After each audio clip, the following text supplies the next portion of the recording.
On sait aujourd'hui que le secteur de la construction est très tendu et il y a notamment une vraie concurrence au niveau des prix. Comment tu le gères toi au quotidien? Est-ce que tu le ressens vraiment? Tous les jours. Au départ, nous travaillons avec des directeurs de marketing, des directeurs de communication et sont rentrés en danse maintenant les directeurs d'achat. C'est une nouvelle contrainte qu'il nous faut intégrer dans notre réflexion, dans nos rendus et travailler avec. Nous n'avons pas le choix de toute manière. C'est quelque chose que je crois qu'on a intégré depuis de nombreuses années.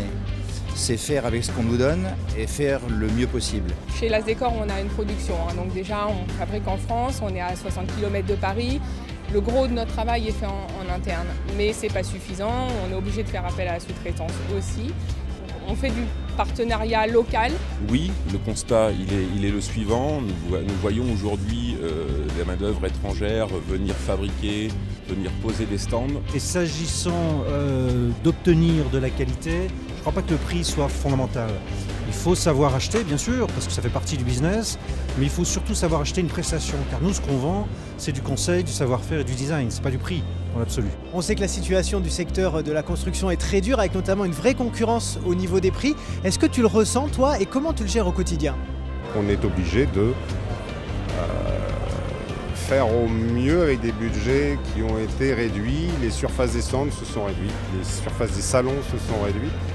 Donc pour arriver à toujours garder un rapport qualité-prix qui soit intéressant, effectivement on est obligé quelquefois de jongler. Il est vrai qu'on rencontre de plus en plus d'étrangers, même sur les salons très français, vraiment franco-français, ce qui n'était pas le cas d'habitude. Et on s'adapte, on essaye de trouver des solutions techniques. Des professionnels de l'étranger qui ont des coûts beaucoup plus bas, des coûts salariaux beaucoup plus bas. Donc il faut qu'on défende ça et qu'on défende toujours nos valeurs, d'utiliser des entreprises françaises et trouver des solutions pour qu'on puisse réagir par rapport à ces tarifs. Est-ce que ce critère prix, justement, c'est le critère numéro 1 pour toi quand tu choisis un sous-traitant? Non, du tout. Le prix, encore une fois, n'est pas le critère majeur. Ça va être la capacité de l'équipe retenue à pouvoir à la fois fabriquer, monter, démonter, avec la plus grande, les plus grandes précautions. Oui, c'est important parce qu'on se doit d'avoir la meilleure qualité possible, donc le sous-traitant qui ait le meilleur rapport qualité-prix, qui puisse nous permettre de dégager également une marge, parce que c'est aussi pour ça que l'on travaille, et qui ait toujours un meilleur rendu possible pour le client. Donc c'est très important. Non, ce n'est pas mon critère numéro 1. Mon critère numéro 1, c'est la création. Mon critère numéro 2, évidemment, et en complément, c'est effectivement le prix. Mais le prix, comme je viens de l'expliquer, c'est modulable.